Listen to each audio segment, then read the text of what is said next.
The alarm bells rang through the Galactic Council Emergency Center. Ambassador Kethra's tentacles moved quickly across the control panel as the distress signal came through. Her three eyes focused on the screen showing the worst news possible. The luxury cruise ship Serenity's Dream was dying in space.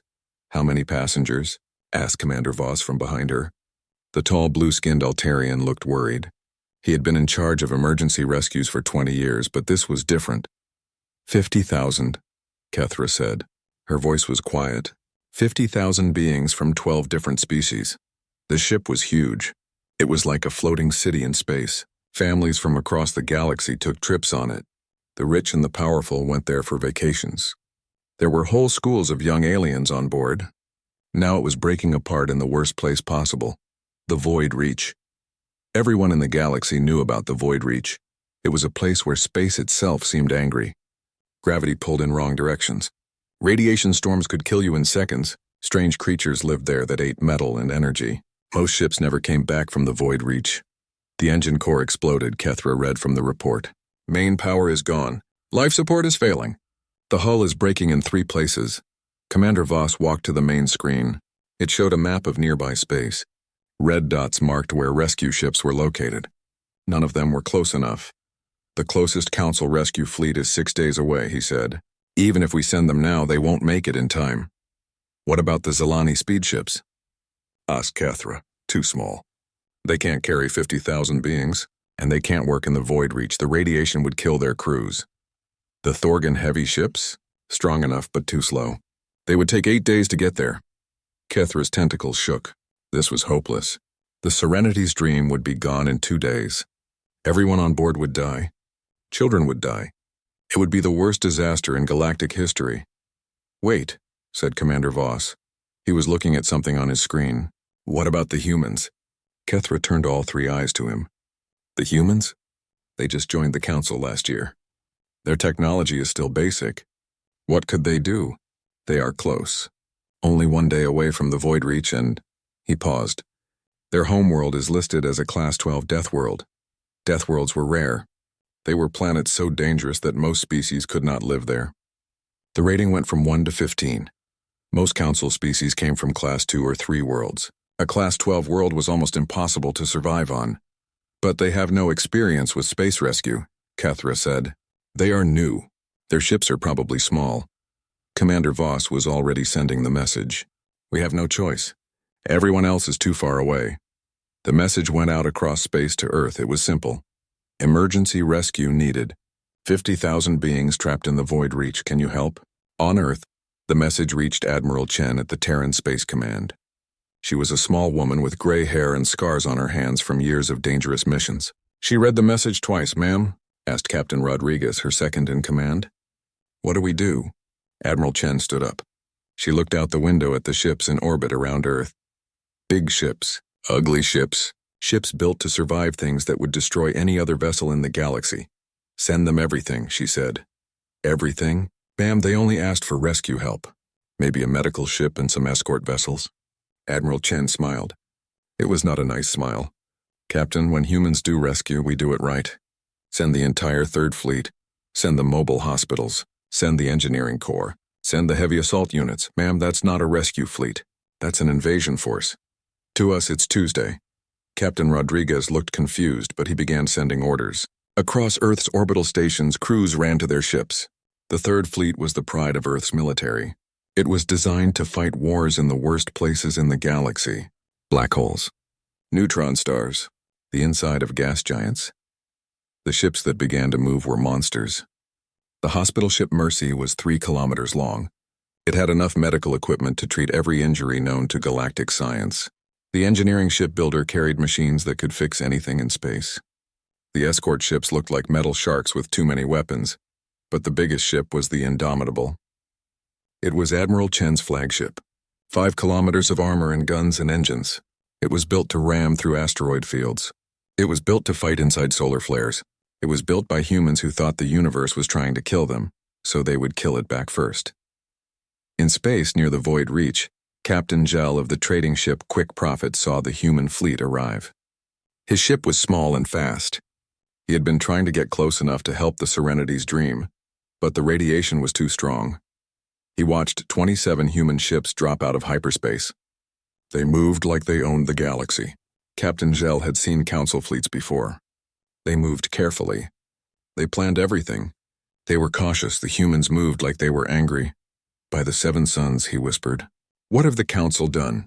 The human fleet formed up and headed straight into the void reach. They did not slow down. They did not stop to scan for dangers. They flew into the radiation storms like they were flying through empty space. Captain Zell's communication system came alive. Ships from a dozen species were all talking at once. Are the humans insane? They're flying directly into the gravity anomalies. Their ships should be crushed by now. Why aren't they dead? On the human flagship, Admiral Chen stood on the bridge and watched the sensor readings. Radiation that would kill most species was just another day at the office. Gravity fields that could tear apart normal ships were handled by the indomitable structure. Ma'am, said the sensor officer, I'm reading massive electrical storms ahead. Most species would consider this area completely impossible to enter. Noted, said Admiral Chen. Continue course. Ready all rescue teams. Behind her, Marine Colonel Stone was checking his armor. His troops were called Rescue Marines, but they looked like they were ready for war. Their armor was thick enough to walk on the surface of Venus. Their tools could cut through battleship hulls. Sir? Asked one young Marine. Is this really a rescue mission? Colonel Stone looked at him. Son, when humans rescue someone, we make sure the thing that hurt them can never hurt anyone else again. Now suit up. We've got people to save and problems to solve. The human fleet dove deeper into the void reach. Behind them, the watching galaxy held its breath and wondered if they had just sent 50,000 beings only hope straight into certain death, or if they had just unleashed something that would reshape the way. The galaxy thought about impossible situations. Captain Jakar of the Galactic Monitoring Station, watchful eye, could not believe what his sensors were showing. The human fleet was not just surviving the void reach, they were moving through it like it was normal space. Sir, said his communications officer, we're getting reports from observer ships all around the area. Nobody understands what they're seeing. Captain Jakar looked at his main screen. The humans had split their fleet into groups. Each group was heading to a different part of the disaster zone. What shocked him was not just their survival, but their speed. They're not slowing down, he said. The radiation storms should be jamming their systems. The gravity wells should be pulling them apart. But they're moving faster than our ships do in normal space. On the human flagship Indomitable, Admiral Chen was getting reports from her captains. The news was routine for humans, but would have terrified any other species. Admiral, said Captain Martinez of the heavy cruiser Titan's Fist, we just flew through a Class 7 radiation storm. No damage to report. Our hull shielding held perfectly. Admiral, reported Captain Singh of the hospital ship Mercy, we've passed through 3 gravity anomalies. Ship structure is solid. Medical bay is fully operational and ready for patients. Admiral, called Captain Thompson of the engineering vessel builder, we've cataloged 47 different hazards in our path. Standard Tuesday conditions. All equipment functioning normally. Admiral Chen nodded. This was exactly what she expected. Her ships were built by humans who lived on a world that tried to kill them every day. Earthquakes, hurricanes, volcanoes, and ice ages were just weather to humans. Building ships to survive the void reach was simply common sense. Ma'am, said her sensor officer, I'm detecting the Serenity's Dream. She's in bad shape. The main screen showed the cruise ship. It was huge, but it was dying. Parts of the hull were missing. Atmosphere was leaking into space. The ship was spinning slowly, torn by the gravity fields around it. 50,000 people, Admiral Chen said quietly. Half of them are children. She turned to her communications officer. Send a message to all ships. Operation Deathworld Rescue is now active. I want those people safe, and I want them safe today. Around the Serenity's Dream, things that lived in the void reach were gathering. The void krakens were massive creatures that fed on energy and metal. They looked like tentacled nightmares the size of city blocks. They had been drawn by the dying ship's energy signature.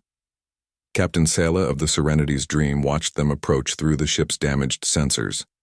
She was a proud Centauri captain with 30 years of experience. She had never felt so helpless. Captain, said her first officer, the creatures are getting closer. Our weapons are offline. We can't fight them. How long until the hull fails completely? Captain Sala asked. 6 hours, maybe 8. Then the gravity will tear us apart. Captain Sela closed her eyes. She had sent the distress call, but she knew it was hopeless. No ship could reach them in time. No ship could survive this place long enough to rescue 50,000 beings. Then her communications officer spoke up. "Captain, I'm getting a message. It's from someone called Admiral Chen, human military. Humans." Captain Sela had heard of them. The newest council species. "What do they say?" They say help is here." Captain Sela looked at her sensors. At first she saw nothing. Then she saw them. Ships. Lots of ships. Moving fast through the radiation storms like they were nothing. "How many ships?" she asked. 27, ma'am. "Big ones." Captain Sela stared. 27 ships? That was not a rescue mission. That was a battle fleet. What were the humans thinking? Her question was answered when the first human ship reached them. It was called Rescue 1, but it looked like a warship. It was ugly and square and covered in armor. When it spoke to them, the voice was calm and professional. "Serenity's Dream. This is Captain Rodriguez of the Terran vessel Rescue 1. We are here to get you out of this mess. Please prepare your people for emergency evacuation." "Captain Rodriguez," Captain Sela said, "you don't understand. The Void Krakens are closing in. Your ship will be destroyed." "Ma'am, we see the Void Krakens. We have this under control." Before Captain Sela could ask what he meant, she saw something impossible. The human ship Rescue 1 turned toward the nearest Void Kraken and began shooting at it. But these were not normal weapons. They were firing what looked like metal harpoons connected to cables. The harpoons hit the Void Kraken and stuck in its flesh. Then the cables began to glow with electricity. The Void Kraken, which had been slowly approaching the Serenity's Dream, suddenly jerked backward. It thrashed and twisted, but the human ship was pulling it away from the cruise liner. "What are they doing?" asked Captain Sela's first officer. Over the radio, Captain Rodriguez answered as if he had heard the question. "Serenity's Dream, we're relocating the local wildlife. Standard pest control procedures. Please stand by. Pest control?" Captain Sela watched as more human ships arrived. Each one began dealing with the Void Krakens in different ways. Some used the electric harpoons. Others fired nets made of some kind of energy. One ship simply rammed into a Void Kraken with its reinforced hull and pushed it away. The Void Krakens, which were the apex predators of the Void Reach, were being treated like annoying animals that needed to be moved aside. "Captain," said the communications officer, "the humans are asking for our passenger manifest. They want to know how many people we have and what species they are." "Send them everything," Captain Sela said. She was still watching the human ships handle the Void Krakens. Ask them how they're doing this." The reply came back immediately. "Ma'am, these are standard hostile environment operations for us. We deal with worse things than this back home every Tuesday. Now about those passengers. We're going to start moving them to safety." Captain Sela looked at her first officer. "Standard operations? Every Tuesday. What kind of world did these humans come from?" Her answer came when she saw the human hospital ship. The Mercy was enormous. It was bigger than some space stations. When it opened its docking bays, Captain Sela could see medical facilities that were more advanced than anything in the galaxy.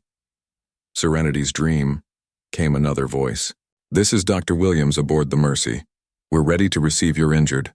We have full medical facilities for all 12 species represented in your passenger list." "How do you have medical equipment for all 12 species?" Captain Sela asked. "Some of these species have never been treated by human doctors." "Ma'am, we downloaded all available medical data from the galactic databases last year when we joined the Council. Our medical staff studied everything. We believe in being prepared." Captain Sela was beginning to understand. The humans had not just sent a rescue mission. They had sent their best ships, their best crews, and they had prepared for everything, but she still did not understand the scale of what she was seeing. "Captain Rodriguez," she said, "how many people can your ships rescue?" "Ma'am, our current rescue capacity is approximately 200,000 beings. Your 50,000 passengers are well within our operational parameters." 200,000?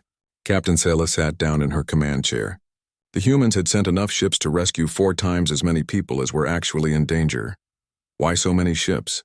she asked. Captain Rodriguez was quiet for a moment. Then he said, "Ma'am, when we got the emergency call, we didn't know what we would find. We sent everything we had because failure was not an option. We don't leave people behind." Around the Serenity's Dream, the human fleet continued its work. They made the impossible look routine. They turned the most dangerous region of space into their workplace. And they were just getting started. Captain Sella realized that the galaxy was about to learn something important about humans. When they said they would help, they meant it. And when humans helped, they brought everything they had. Ambassador Kethra watched the rescue operation from her monitoring station. What she saw made no sense. The humans were not just surviving in the void reach. They were working in it like it was their natural environment. "Show me the detailed scans," she told her sensor operator. The main screen lit up with data from a dozen observer ships positioned around the disaster zone. What they revealed was impossible by every law of galactic physics and common sense. Human teams were working outside their ships, in the vacuum of space, in radiation storms that should have killed them instantly. "Are those?" Kethra paused. "Are those humans walking around in spacesuits?" "Yes, Ambassador. They call them rescue Marines. They're moving directly through the radiation fields to reach trapped passengers." Kethra's tentacles went stiff with shock. On the screen, she could see armored figures flying through space using small rocket packs. They were heading straight for sections of the Serenity's Dream that were completely cut off from the rest of the ship. "The radiation in those areas would kill most species in minutes," she said, "even with the best protection suits." "The humans seem unaffected," her operator replied. "Their armor appears to be designed for much worse conditions." On the Serenity's Dream, Captain Sella was getting reports that made her question everything she knew about space rescue operations. "Captain," her first officer said, "there are humans on Deck 47. Deck 47 has been sealed off since the accident. No one can survive there." "What do you mean there are humans on Deck 47? They cut through the hull. From the outside. They're pulling out survivors." Captain Sella looked at her damage report. Deck 47 was exposed to vacuum. The radiation there was deadly. The gravity fields were tearing the deck apart slowly. Nothing could live there. "Get me a visual," she ordered. The screen showed something that should have been impossible. Human rescue Marines in thick armor were working in the damaged area. They had brought their own air and power systems. They were cutting through twisted metal with tools that glowed white-hot, and they were pulling out survivors. Alien families who had been trapped for hours were being carried to safety by humans who worked in conditions that would kill anyone else. "How are they breathing?" Captain Sela asked. Her communications officer had an answer. "Ma'am, I've been listening to their radio chatter. Their armor has life support systems rated for extreme planetary conditions. They can work in vacuum for 8 hours without resupply." 8 hours? Most species' emergency suits lasted 30 minutes in vacuum. The humans had brought equipment that could keep them alive longer than some spaceships, but that was just the beginning. Captain Sella's sensor operator called out, "Captain, you need to see this. The humans are doing something to the radiation storms." On the main screen, they could see human ships moving into the worst radiation areas, ships that should have been torn apart by the energy fields. Instead, they were deploying some kind of equipment. "What are they doing?" Captain Sella asked. The answer came from Admiral Chen herself over the radio. "Captain Sella, this is Admiral Chen. We're establishing radiation dampening fields around your position. This will make the evacuation safer for your people." "Radiation dampening fields? But that's impossible. You can't control natural radiation storms." "Ma'am, these storms are similar to what we deal with near our star. We've developed techniques for managing them. Please continue evacuation procedures." Captain Sela stared at the screen. The humans were not just surviving the deadly conditions, they were changing them, making the impossible environment safer for everyone else. But the most shocking thing was still to come.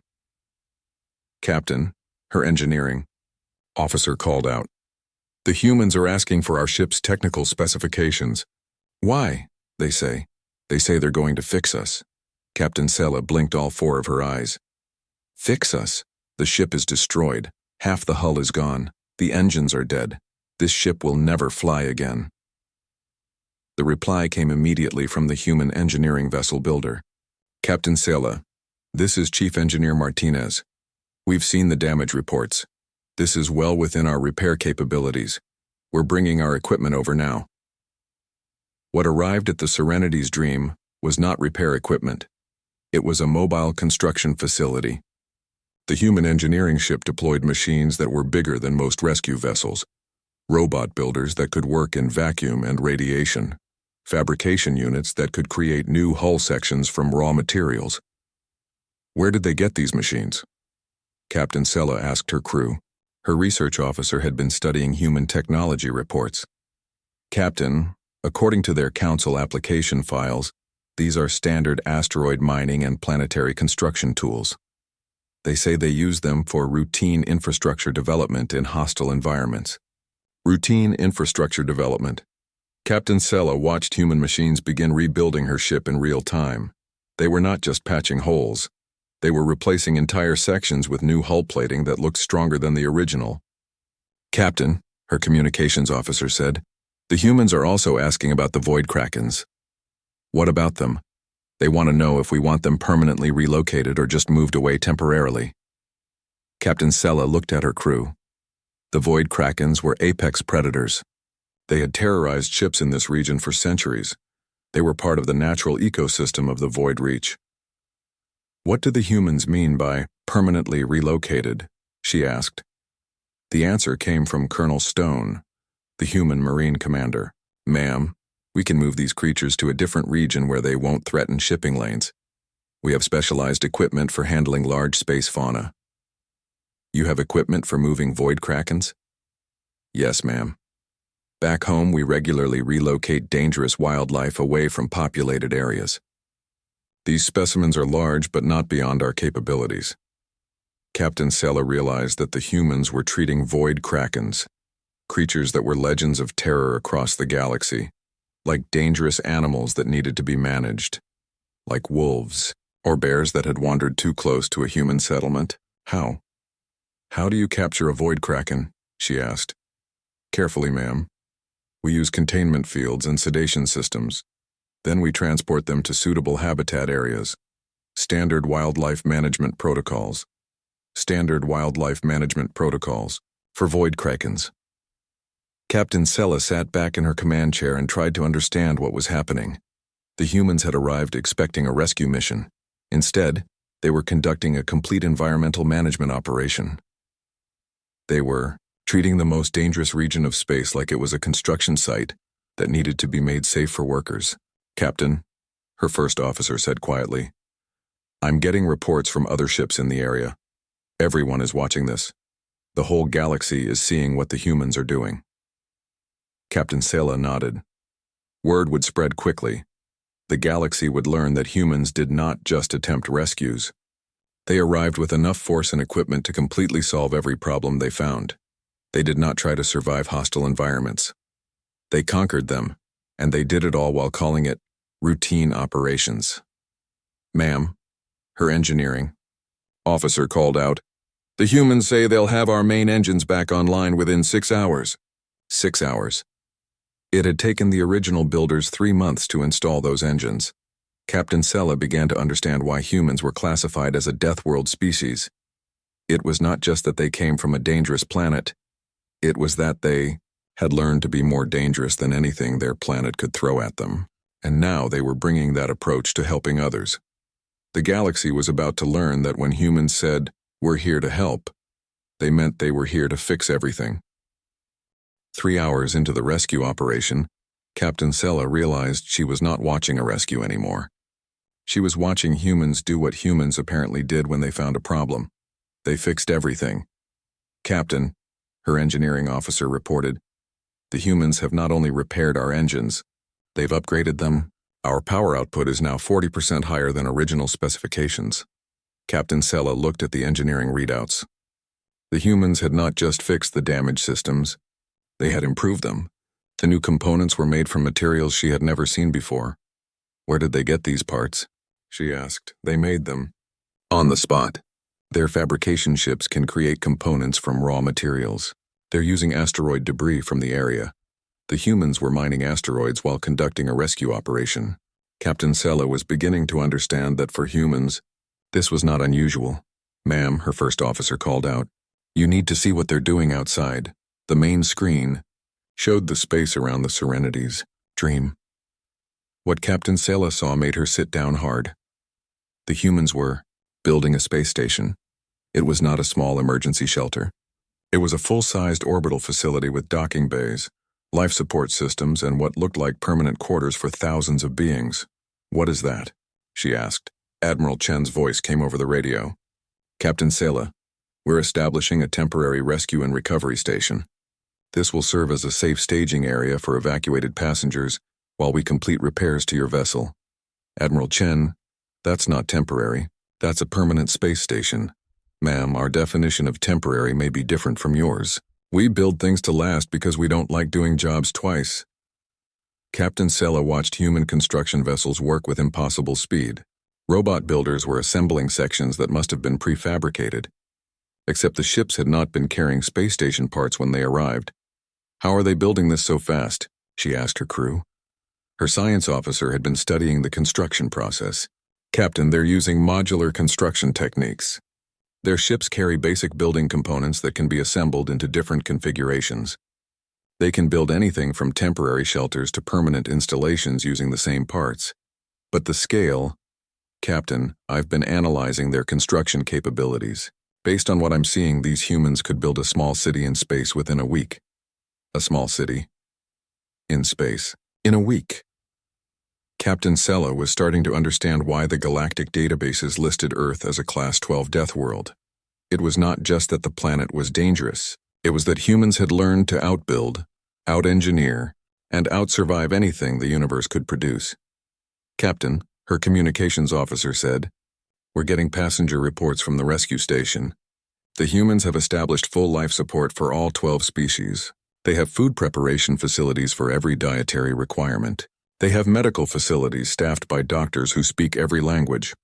How did they prepare for this? The answer came from Dr. Williams aboard the human hospital ship. "Captain Sela, when we joined the Galactic Council, we downloaded all available cultural and biological data. Our policy is to be prepared for any situation involving any Council species. Any situation, any species." Captain Sela was beginning to see a pattern. "Dr. Williams, what if you had encountered species not in the database?" "Ma'am, we brought portable analysis equipment. We can adapt our facilities for unknown biology within a few hours." A few hours. These humans planned for situations that had never happened and might never happen. They were prepared for the impossible, but the most shocking discovery was yet to come. "Captain," her sensor operator said, "the humans are doing something to the void reach itself." "What do you mean?" On the screen, she could see human ships deploying large devices throughout the radiation storms. The devices were generating fields of energy that seemed to push back the chaotic forces that made the void reach so dangerous. "They're stabilizing the region," her science officer reported. "The gravity anomalies are becoming predictable. The radiation storms are being contained." Admiral Chen's voice came over the radio again. "All ships in the area. We are implementing temporary environmental controls for the void reach region. This will make the area safer for future travel." "Admiral," Captain Sela said, "you can't just control an entire region of space. The void reach has been dangerous for thousands of years." "Ma'am, our environmental engineering teams have experience with large-scale atmospheric and gravitational management. This region presents interesting challenges, but nothing we haven't seen before." Environmental engineering teams. The humans had teams specifically for managing the environment of entire regions of space. "What do you mean, nothing you haven't seen before?" Captain Sela asked. "Ma'am, we regularly manage weather patterns on our homeworld. We control radiation levels near our industrial facilities. We maintain stable gravity fields around our space habitats. This is similar work, just in a different environment." Captain Sela stared at the screen. The humans were treating the void reach like a home improvement project. They were not just rescuing people from a dangerous area. They were making the area less dangerous for everyone. "Captain," her communications officer said, "I'm getting reports from ships throughout this sector. The environmental changes are spreading. The void reach is becoming safer." "How much safer?" "Ma'am, at the current rate of improvement, this region will be safe for normal civilian traffic within 12 hours.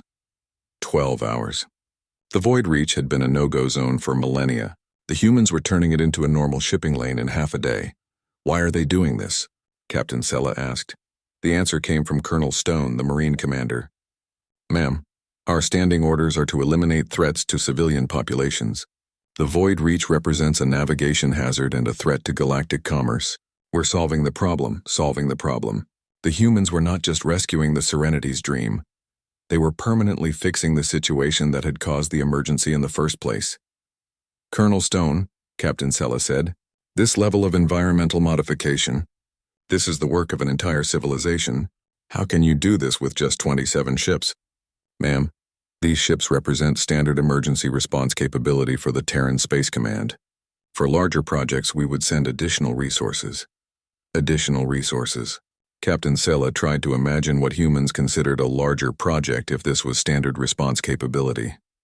"Captain," her first officer said quietly, "I've been monitoring galactic communications. Every government in the Council is asking the same question. What have we let into the galaxy?" Captain Sella nodded. The humans had joined the Galactic Council as a minor species, a newcomer with primitive technology. Everyone had expected them to learn from the advanced civilizations they were joining. Instead, the humans were showing the galaxy that they had been thinking about these problems all wrong.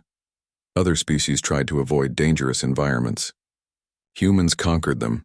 Other species tried to survive hostile conditions. Humans made conditions less hostile. Other species sent rescue missions. Humans sent solutions. "Ma'am," her engineering officer called out, "the humans say they're almost finished with our ship. They're asking if we want any additional upgrades while they're working." Captain Sella laughed. It was not a happy laugh. It was the laugh of someone who had just realized that everything she thought she knew about the galaxy was wrong. "Tell them," she said, "that whatever they think we need, we probably need." Because if there was one thing Captain Sella had learned in the last few hours, it was that humans understood problems better than anyone else in the galaxy. And they had solutions that no one else had ever imagined. 12 hours after the human fleet arrived, Ambassador Kethra sat in the Galactic Council, Emergency Center, staring at reports that should not have been possible. "Read it again," she told her aide. "0 casualties among the passengers of the Serenity's Dream.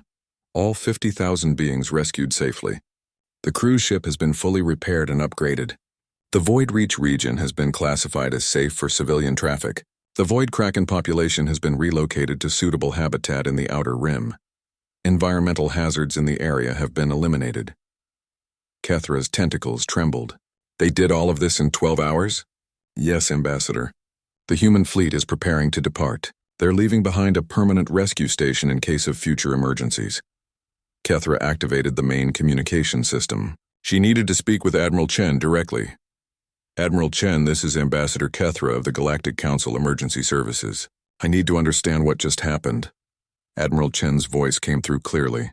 "Ambassador, we completed the rescue operation as requested. All personnel are safe. The threat that caused the emergency has been eliminated.